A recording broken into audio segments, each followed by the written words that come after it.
So I'd like to welcome everyone to our webinar today on total cost of ownership and discontinuance in the California electric vehicle market. My name is Mike Centetos. I'm the Policy Director for the National Center for Sustainable Transportation, and I'm going to be moderating the webinar today. Before we get started, I'll just do a quick introduction. So this is part of a webinar series sponsored by the National Center for Sustainable Transportation. NCST is part of the University Transportation Centers program, which is administered by the U.S. Department of Transportation. We're a consortium of 6 universities around the country focused on advancing environmentally sustainable transportation through cutting-edge research, direct policy engagement, and education of our future leaders. So today's webinar is going to last an hour. We've got 2 research presentations, and we're going to do both presentations in succession, and then we're going to open up the floor to Q&A. You'll see there's a Q&A feature in the Zoom webinar platform at the bottom of your screen. So feel free to type in your questions at any time, and we'll do our best to answer all of them. We will be recording this webinar, and it will be available on our website along with the slides following the presentation. So with that, let's jump in. We're going to hear from 2 different researchers on different aspects of the electric vehicle market in California here.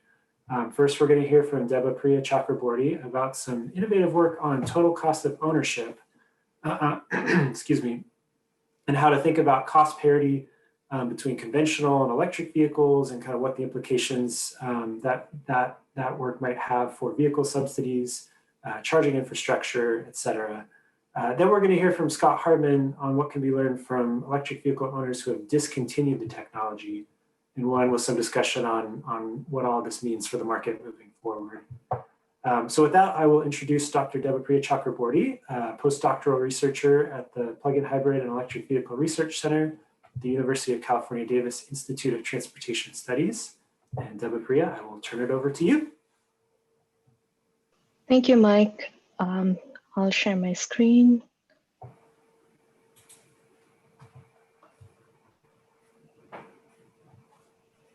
Hi, so I'm going to talk about the cost of this goal to electrify the light-duty vehicle sector in California. California has the goal of 5 million plug-in electric vehicles on the road by 2030.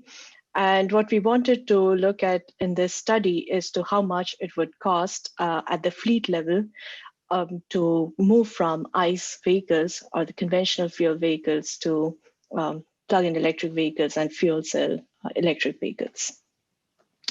So there are multiple studies that have come out in the past couple of years, not just focused on the US market, but also looking at the European vehicle market. And the takeaway is that, okay, there are a couple of segments, the passenger car and the passenger truck segment, where passenger cars mainly include sedans and passenger truck is mainly SUVs. And there can be different timeline when plug-in electric vehicles may cost as much as ICE vehicles that we refer to as the tipping point here. And the timeline that it may happen and can differ depending on what kind of assumptions these studies make about the vehicle manufacturing costs, technology improvement, household travel behavior. So the tipping point or the cost or the point where the cost of an ICE vehicle will be similar to a plug-in electric vehicle for a consumer, that is considered to be crucial to understand how long government will have to give subsidy to the market. So that's why we care about this tipping point. And when that will be reached will depend on what kind of assumptions do we make where we do this study. So there are a lot of these studies that have looked at this topic, but we wanted to dive a little bit deeper and see how much it would cost in California. So when we look at the tipping point, total cost of ownership of the vehicle is usually a measure that is used. And there are 3 main components in this total cost of ownership estimate. One is the capital cost. The other is the operating cost of the vehicle that mainly include like how much you travel and the fuel cost of driving. And then you have resale value. And there are technology-related costs, which, like the battery cost in case of plug-in electric vehicles, that influence the capital cost or the purchase cost of the vehicle. And what often gets ignored, and we consider in this study, is the OEM's decision in terms of R&D investment, because this is a new technology, or how much markup they are planning to charge. So the pricing decision impacts the purchase cost of the vehicle. And then there are user-related factors that mainly influence the operating costs, like how many miles are traveled, or where can they charge? When can they charge at home, or are they dependent on public charging in case of plug-in electric vehicles? So we take a deep look at all these different factors and how it influences the cost of ownership of plug-in electric vehicles compared to conventional fuel vehicles, mainly gasoline. So there's, as I mentioned, for these different studies that we considered while working on our study of cost of ownership, there are uncertainties that need to be accounted for when we look at TCO numbers.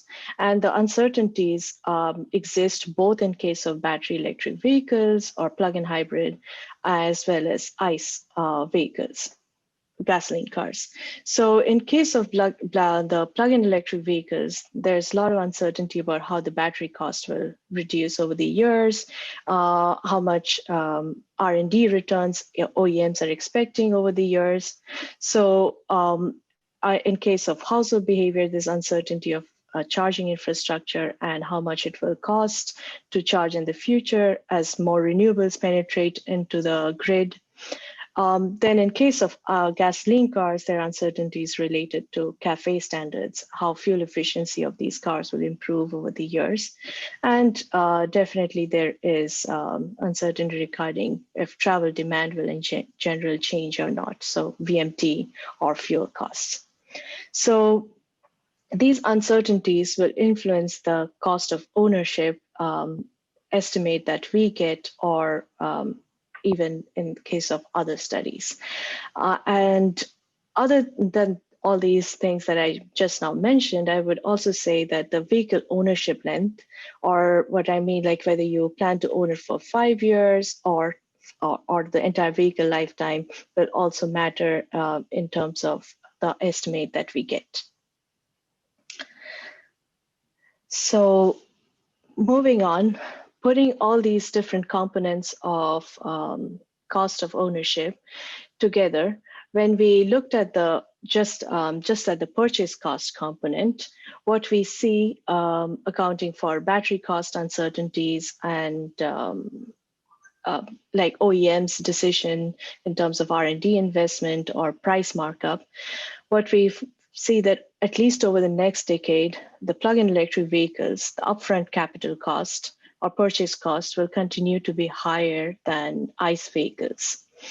And we looked at the two market segments, the passenger car and the passenger truck, and we considered three different a possible range of battery electric vehicles, where short implies less than 200 miles and long is basically greater than 300. We had two possible types of plug-in hybrid electric vehicles, and in case of ICE vehicles, we considered the compact and the mid-size cars, as well as passenger trucks. So using the tear-down approach, that's what we see is that at least on an average, plug-in electric vehicles continue to be more expensive than ICE. Now, how it would change over the years will depend on the battery cost component, which is like a big part of the manufacturing cost. And depending on the assumptions that we make or what point we reach in terms of predictions that exist out there, we see that if as a technology improvement, if we can actually, the cost reduces to the minimum a predicted value in the future, then we may start seeing cost parity or purchase cost parity in certain segments.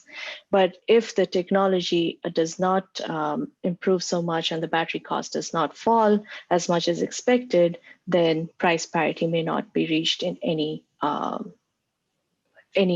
vehicle segment. So here what I was trying to demonstrate is how the technology uncertainty impacts the total cost of ownership estimate that we may end up getting for the future.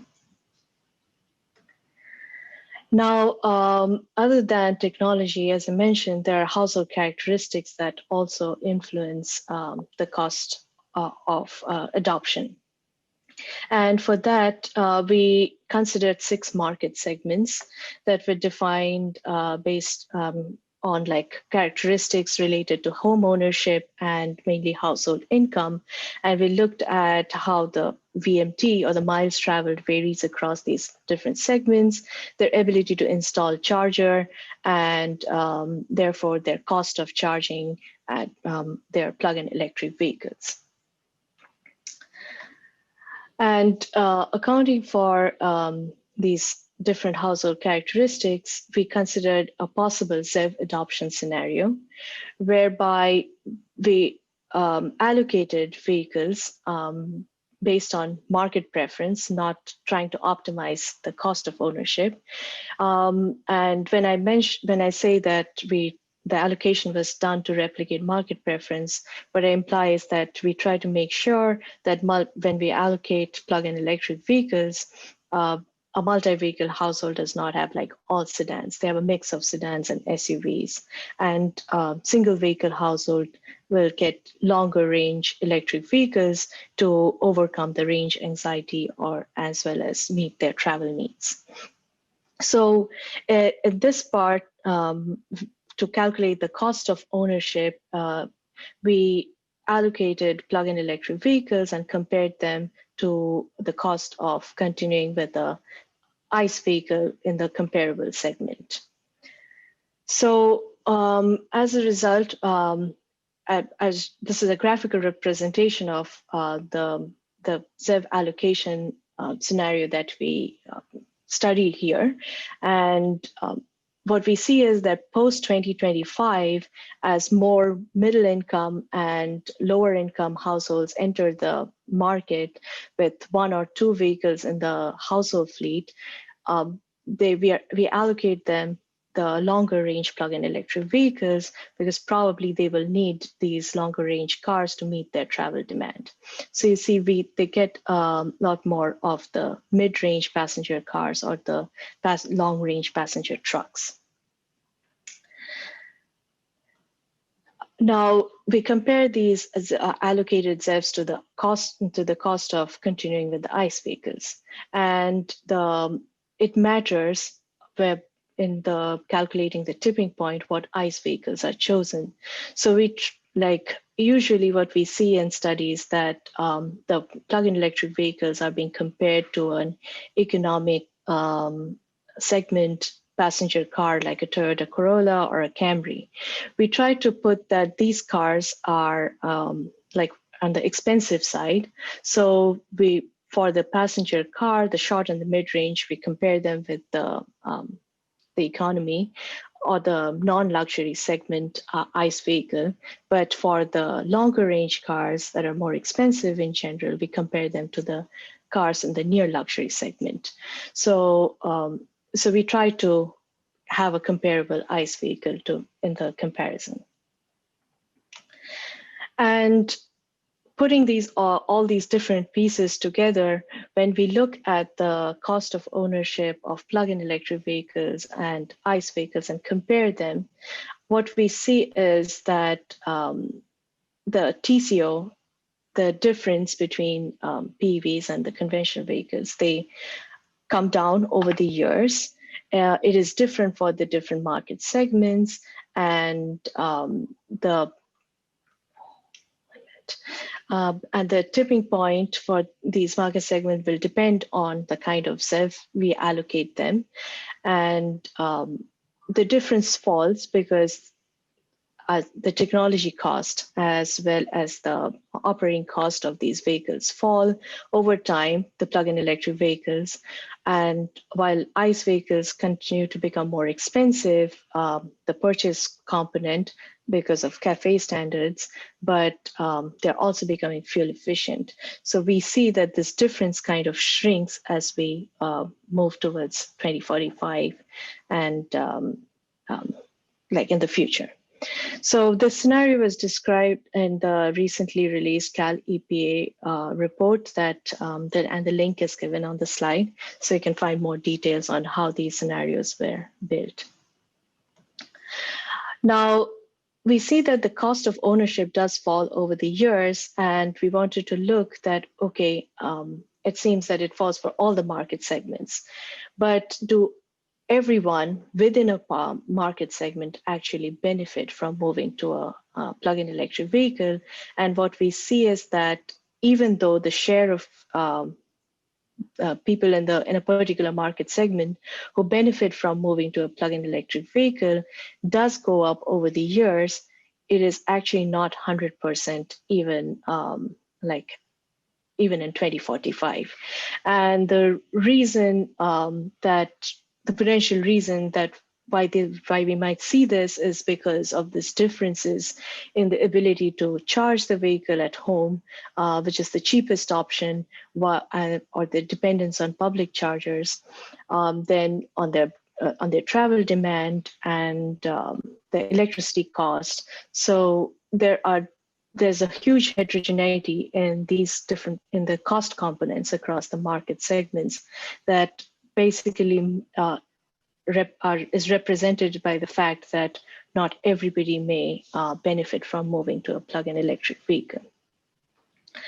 So the key takeaway from when we look at the purchase cost component, and we see that in the next decade, plug-in electric vehicles may actually remain expensive than ICE vehicles for all segments, that just indicates that incentive support will be required in this period, especially if we want more middle income and lower income households to enter the market.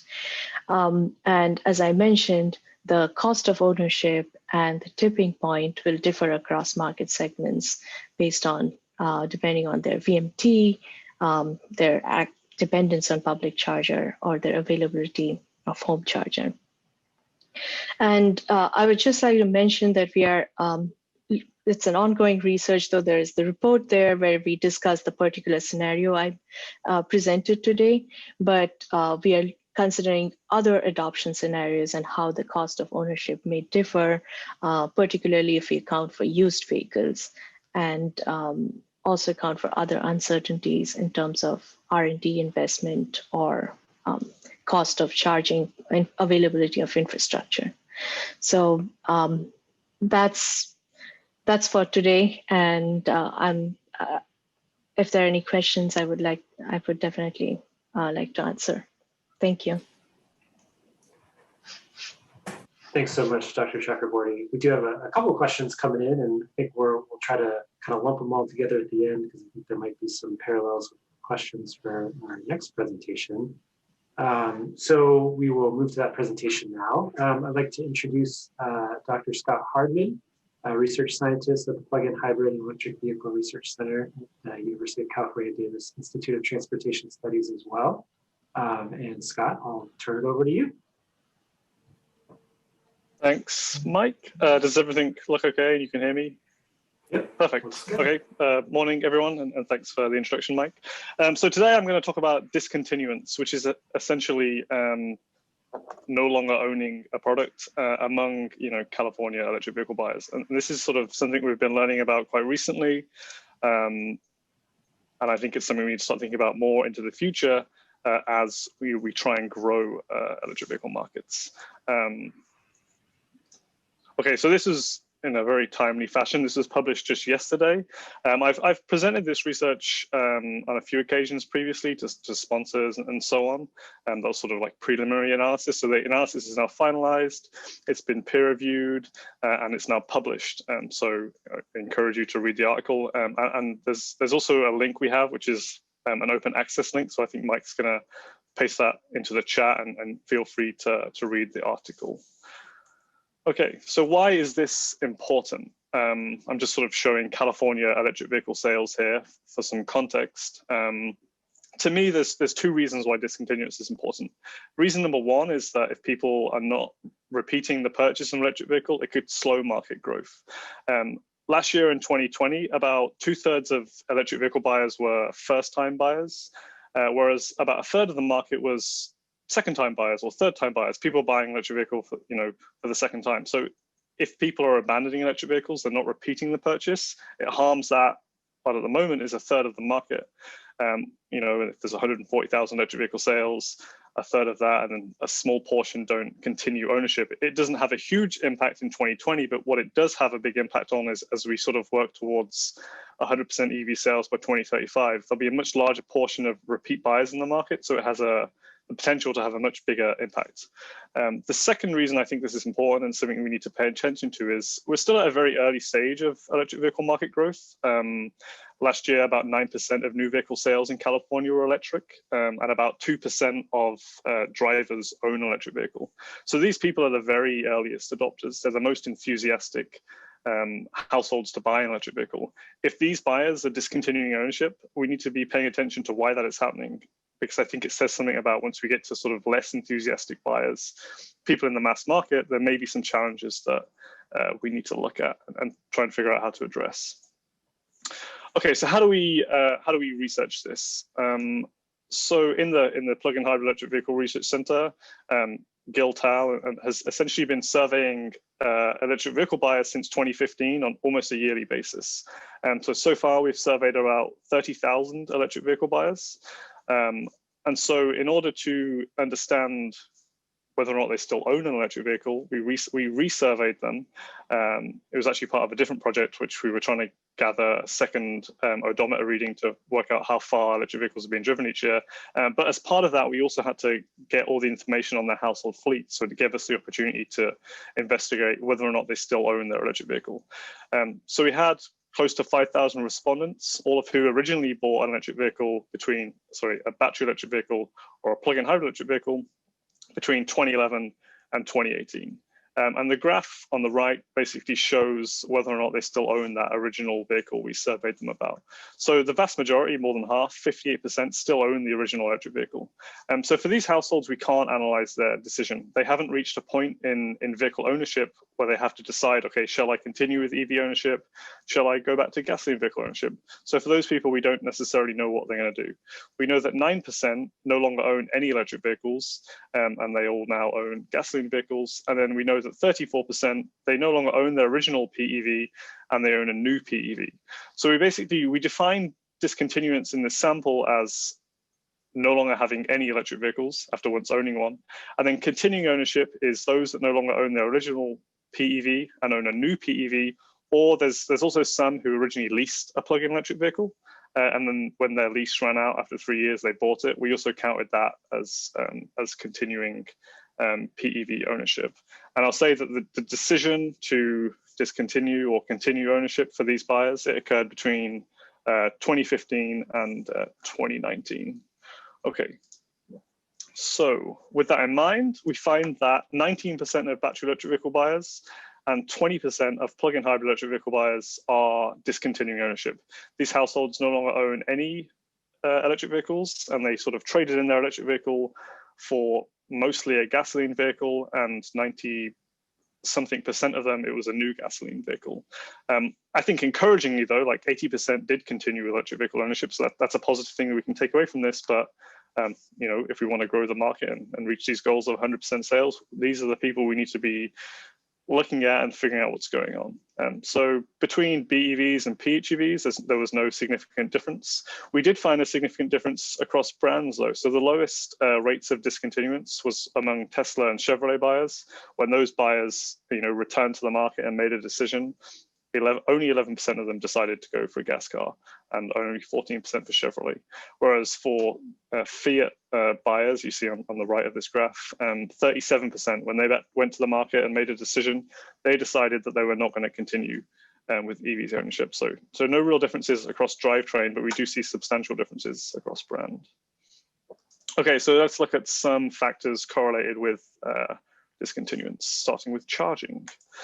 So this is showing the access to charging at home, the access to charging at work, and the levels of public charging for those that discontinued ownership across the bottom row, and those that continued ownership across the top row. And if I start with public charging, you can see that these distributions are very similar.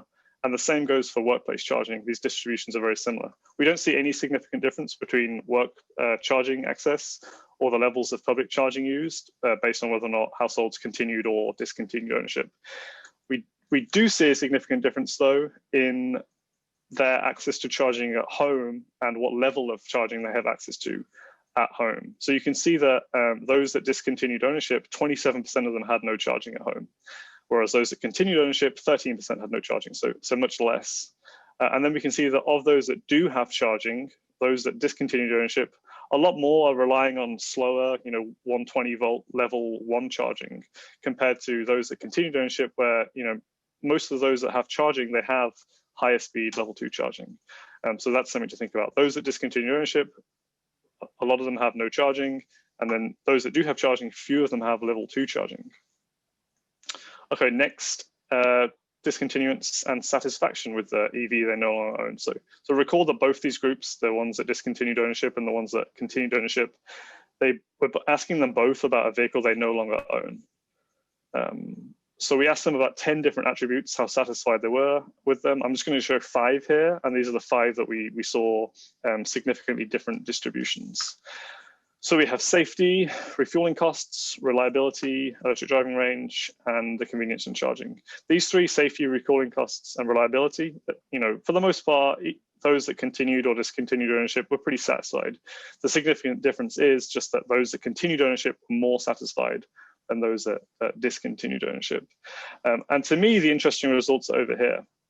So for electric vehicle driving range, this is the only attribute where both those that continued ownership and discontinued ownership, more respondents were dissatisfied with this attribute than were satisfied. So even those that continued ownership, 50% were not satisfied with range, and then those that discontinued ownership, 54% were not satisfied with electric driving range. So that's one thing to think about. And then next is the convenience of charging. So this is where the most significant difference we saw in the distributions in the data. So you can see that those that continued ownership, they are far more satisfied with charging convenience than those that discontinued ownership. So that's another thing to sort of think about. Okay, so that's sort of just a little bit of descriptive statistics. The most substantive part of the analysis comes in the form of a binary logistic regression model. Basically what we do is we have a dependent variable that is if you continued EV ownership or if you didn't discontinue ownership. Discontinued is the sort of target value. And then we look at the relationship of these different variables and that decision. So we have socio-demographic variables like age, gender, education. We have the access to charging at home, work, and their use of public charging. We have information on their travel behavior. We have information on their household vehicles, including electric vehicle range, the efficiency of other vehicles in the household, and how many vehicles they have. We have these questions I just showed on satisfaction. And then we also include the year that the plug-in electric vehicle was purchased, basically to see if there was any change in discontinuance by year of EV ownership. Okay, so this is the model. I'm not going to go through it. It's here if you want to look at it later. Basically, we have two models, one for BEVs, one for PHEVs. We do separate models because of the differences between the vehicles. And then we show the odds ratios. This is the estimate we use. And then here is whether or not it's significant. I'm just going to basically explain the result and tell everybody, what does this mean? And I'm going to focus on BEVs.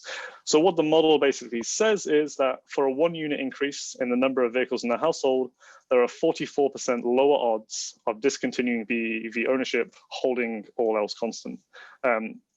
In English, that basically means that if you have more vehicles in the household, you're more likely to continue owning an electric vehicle. If you have less vehicles in the household, you are more likely to discontinue owning electric vehicles.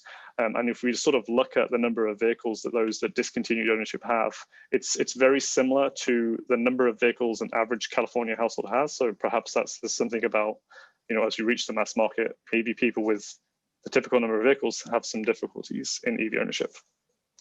We see that those who are more satisfied with charging convenience, they're more likely to continue ownership. Those that are dissatisfied with charging convenience, they are more likely to discontinue ownership. We also see that for a 1 unit increase in the miles per gallon of the second vehicle household, there are 3% lower odds of discontinuing ownership. Again, what that means is that those who own more efficient vehicles, let's say, for example, like a hybrid, they're more likely to continue owning an EV. If you own less efficient vehicles, let's say a truck or something, you are more likely to discontinue ownership. And what I think that gets at is just households who have preferences for energy efficient vehicles, they're more likely to sort of continue with EV ownership. Whereas if you don't have these preferences, you're more likely to go back to a gas car.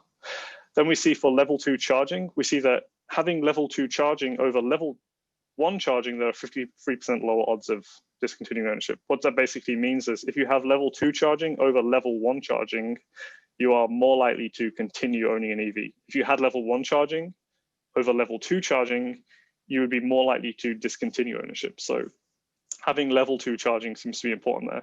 And I'll say as well, if you have level 1 charging over no charging, that does not have a significant relationship with discontinuance. So there's something important here about specifically having level 2 charging.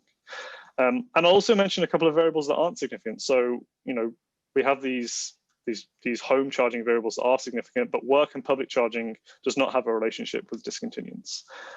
We see that year of PEV purchase, or in a different model, the year in which the decision to discontinue or continue occurred, does not have a relationship with discontinuance. So as we're adding new models, as vehicle range is increasing and so on, that is not yet having an impact on this. And then finally, we also see that range is not correlated with discontinuance, which initially is a little bit surprising, but we have to remember that both those that continued or discontinued ownership were dissatisfied with the range of the vehicle. And both of those groups, when they went to replace it, they had the opportunity to buy a longer range vehicle. It's quite easy to buy a longer range electric vehicle, right? As long as you can afford it. There are plenty of vehicles now with longer driving ranges. That's a relatively easy thing to change. What is difficult to change, though, is your access to charging from home. Changing the convenience of charging, changing your charging access is much more difficult than just buying a vehicle with a longer range. Okay.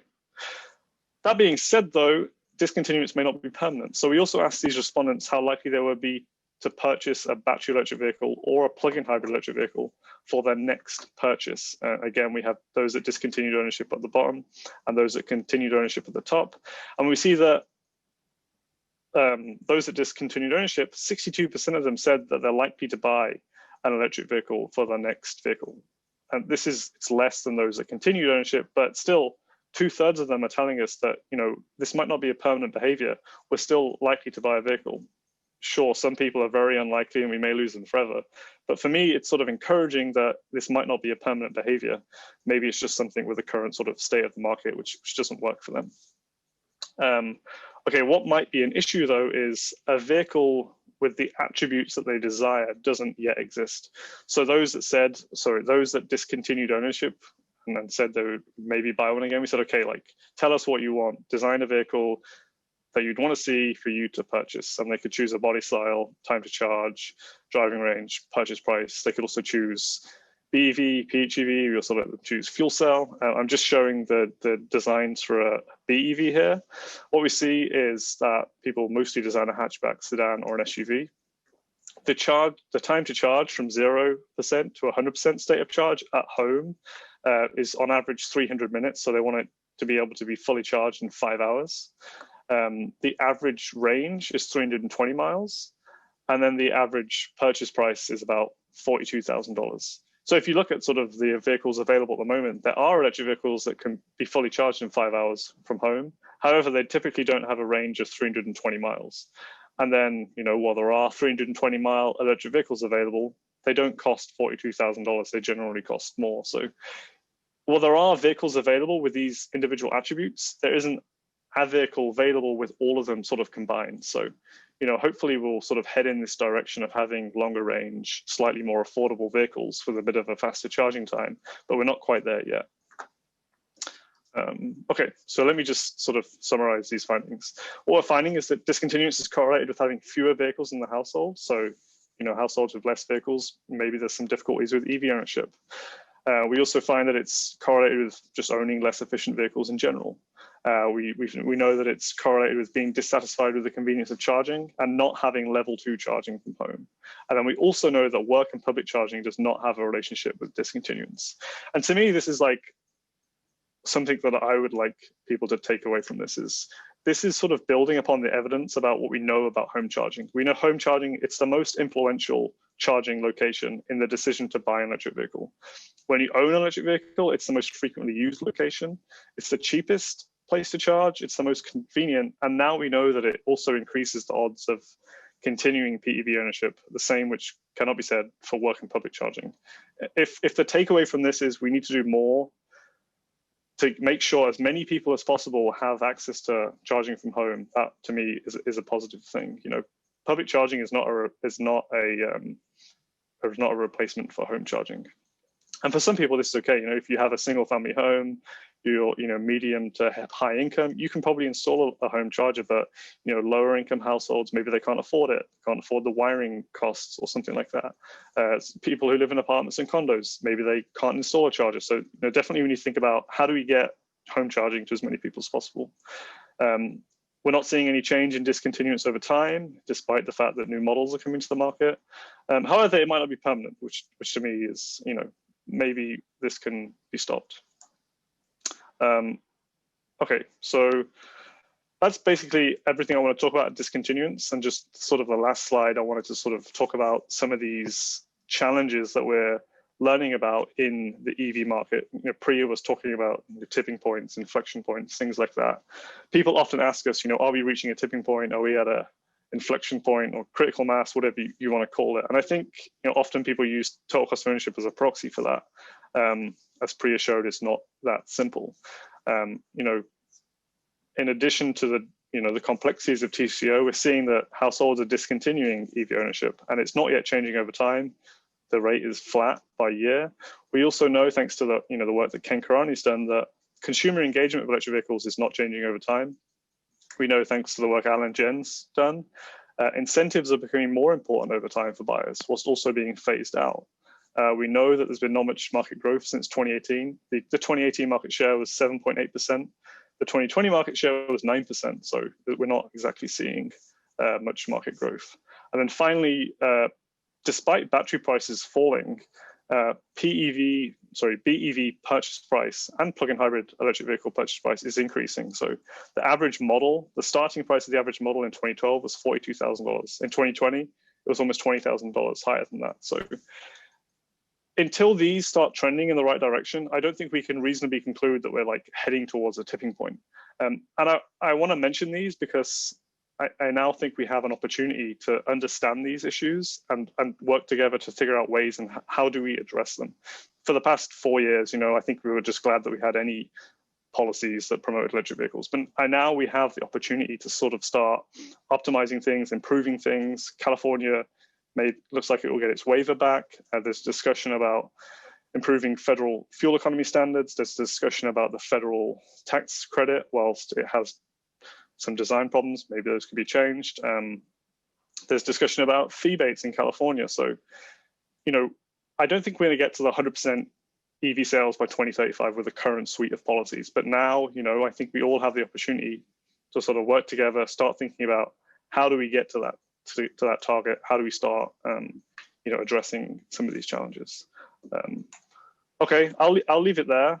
Thanks for listening, and thanks a lot for the Air Resources Board. They fund a lot of the data analysis for this, for the work that we do. They funded the survey that was used to gather this data. NCSD funded the analysis. Yeah, I encourage you to use this link, which is an open access link to access the paper. And then the policy brief, if you want to read a shorter version, is available from here. Yeah, and I'll stop there. Thanks a lot for listening. Great, thanks so much, Dr. Hardman and Dr. Chakraborty. So we've got some really good, meaty questions coming in that I think it's going to be fun to dig into a little bit. I'd like to introduce Dr. Gil Tall, who's the director of the Plug-in Hybrid and Electric Vehicle Research Center. He'll be available for Q&A as well. And just a reminder to folks, if you could please put your questions into the Q&A box, that'll help us kind of keep track of them. And we'll do our best to answer as many as we can in the next 20 minutes. Before we get into some of the other ones, Scott, I wonder if you could maybe just do a quick clarification. So there's a question early on in your presentation about what exactly discontinuance means. And the question was whether, wouldn't we want discontinuance because that would kind of lead to a more robust used electric vehicle market. But can you clarify how you define this concept of discontinuance? Yeah, so discontinuance happens when a household buys an electric vehicle. They then trade that vehicle in for a gasoline vehicle. So it doesn't, it helps the used market in the same way as buying a new electric vehicle does. It doesn't create, either way, these households are going to make a decision on that vehicle ownership. Either way, it's going to go into the used market. To create a used market, we need more of these people to buy new cars. Discontinuance doesn't help the used market anyway differently than continuing EV ownership does, because those vehicles still enter the used market. Thank you. Okay, so let's parse some of this out a little bit. So California's got a 2035 goal of achieving 100% ZEV sales, and I think Scott, you summed up nicely at the end of your presentation some of the barriers that we're facing in terms of trying to achieve that goal. I'm wondering if you both can speak a little bit about your findings and kind of what in the context of that goal and the barriers that your studies have suggested, but also maybe some solutions that might be suggested by the findings that you both had in your research. Yeah, I can go, or Priya can go. I think, to me, the important thing is this finding about home charging. As I mentioned, home charging is like the MVP of charging, right? We need to start thinking about how do we get home charging access for as many people as possible. And for the early buyers of electric vehicles, it's not that difficult. They have a single family home, a dedicated parking space. But when we start moving towards, this mass market, more households are going to have more difficulties in installing chargers, getting access in their apartment dwellings, and so on. And sort of as Priya was showing, I think that public charging, it can be 3 to 5 times more expensive as home charging. It's not a replacement for home charging. So, just thinking about how do we get home charging for as many people as possible, that's certainly one takeaway. Yeah. So in terms of barrier, there are 2 main ones that come out in my study. One of them is the charging aspect that, if you want to market PEVs as an option that will give fuel cost savings, then a huge component is dependent on the fact that how much home charging capability a household has. And other is the electricity cost. So California in general has a very high electricity cost. And there are certain regions where it's almost, if you are in a tiered system, then it can go as high as 40 cents per kilowatt hour. So to ensure that more of the EV rates are more popular and people actually know about these rate schemes that can allow them to access lower cost of electricity or electricity rate, that will be an important thing to consider. In terms of like the cost of the vehicle itself, yes, so that still is a barrier. And if we want the cars to penetrate the mass market, what it shows that incentives would still be required. So yeah, cost of buying the vehicle is still a barrier. And So I would like to add kind of a general comment. I think both Scott's presentation and Priya's presentation suggest that the discussion about how to get to 100% is not if we need more or less of the policies we have now, is what new type of policies we need to introduce. So more incentives or less incentives, it's probably not going to answer if people will discontinue or will keep buying electric cars. And positive or negative TCO in the future is going to be even higher than today. So we need a new set of policies and not just up or down our current set of policies to get to 100%. Yeah, definitely, I agree with Gil there. Like the US was the leading electric vehicle market, and then China overtook the US, and then Germany overtook the US. This year, France and the UK may overtake the US. Like we were leading in this, but now I think we need to look to other places and how are they growing their markets, and what lessons can we take and apply to, it's not like extending the federal tax credit. I don't think that will do much. We need to start thinking about, much more progressive policies that can have a lasting effect on the market. So you both talked about the importance of home charging in both of your studies. We did get a question about this kind of the perception of lack of charging for electric vehicles being a barrier to folks entering the market in the first place, and the role that public charging can have, and just kind of being almost like a psychological factor of seeing charging infrastructure out there and encouraging EV ownership. I'm wondering if you can kind of talk to the importance of those relative importance of those different types of charging, and maybe comment on that psychological element.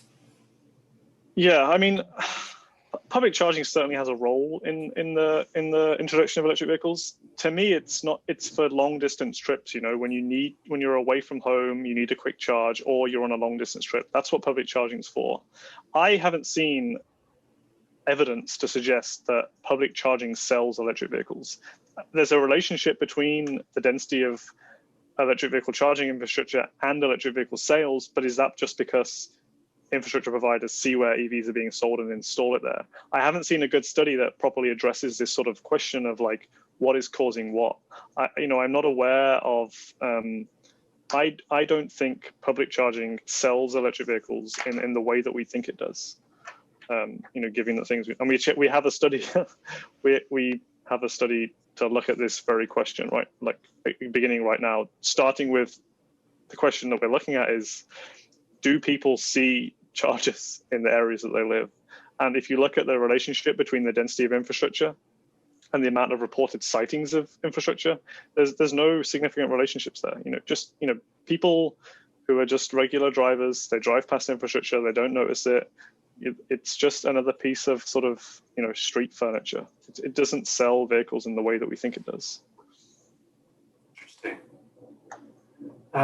So Debapriya, we got a question for you about your total cost of ownership work, and thinking about whether there are any lessons to be learned for the used vehicle market, and whether you would anticipate some of those factors you considered for achieving cost parity between a new electric vehicle and a new gas-powered car, whether those same factors would kind of lead to a similar outcome in achieving cost parity in the used car market, or whether maybe there would be some different factors that would come into play that might change that calculation. Mm-hmm. So in this one, we looked at only new car purchase, but the used car market will be different in quite a few ways. One, it will depend on the purchase cost will be lower because you're not going to pay the high cost of like cutting the ribbon and like taking it from the dealer's lot. So you are buying it at a lower price.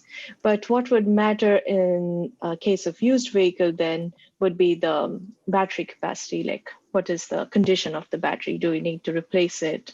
So it will, those other cost components will start mattering more. The maintenance cost, which is kind of lower when you're buying for the first buyer, but for in the used vehicle market, these components will start becoming more important.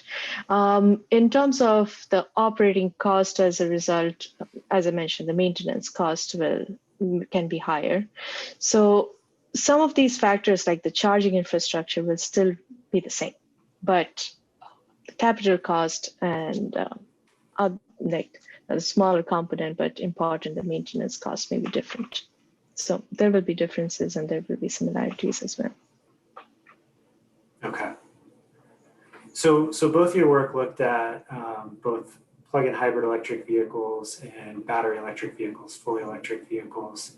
I know, Scott, you said you didn't see much of a difference or any difference really between discontinuance and battery electric versus plug-in hybrids.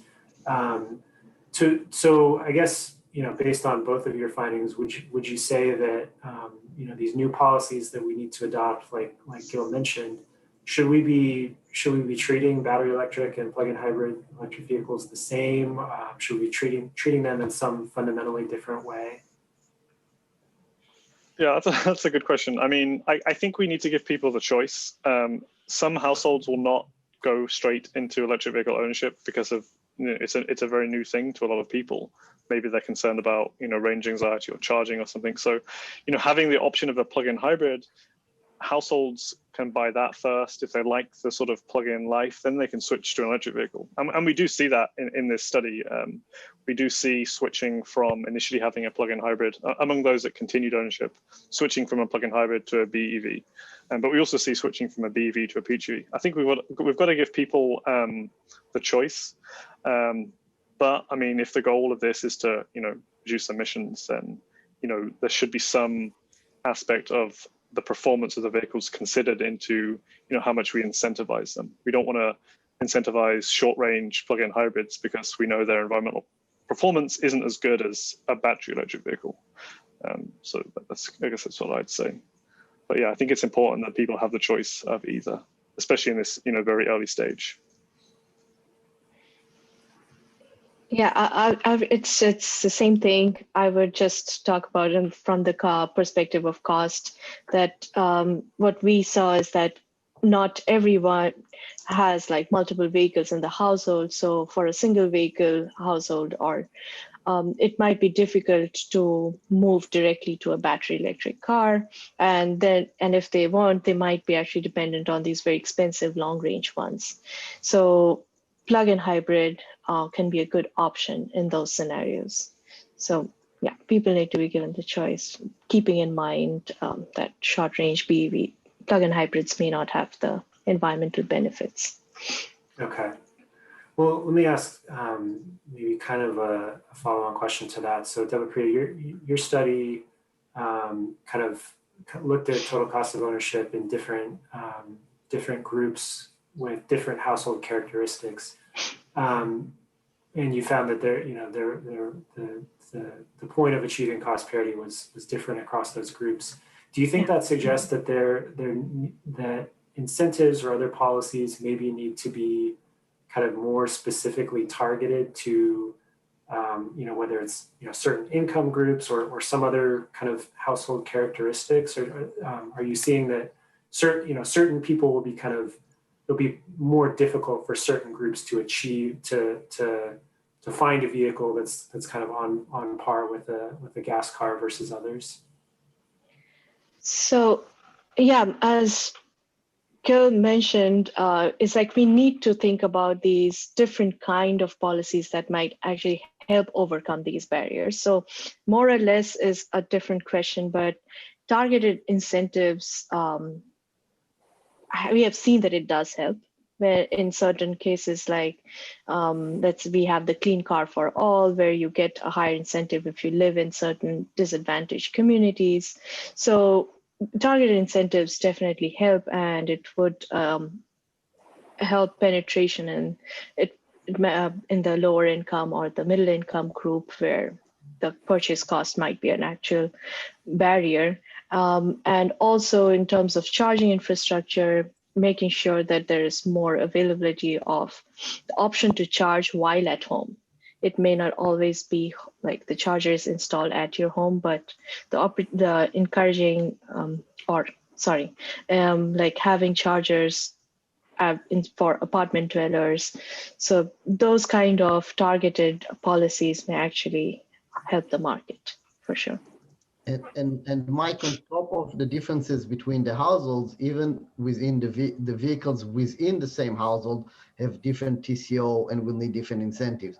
So if you have a large vehicle that is not being used for commute and have a driving pattern of very few miles every day and then long trips on the weekends and so on, will have a very different TCO than the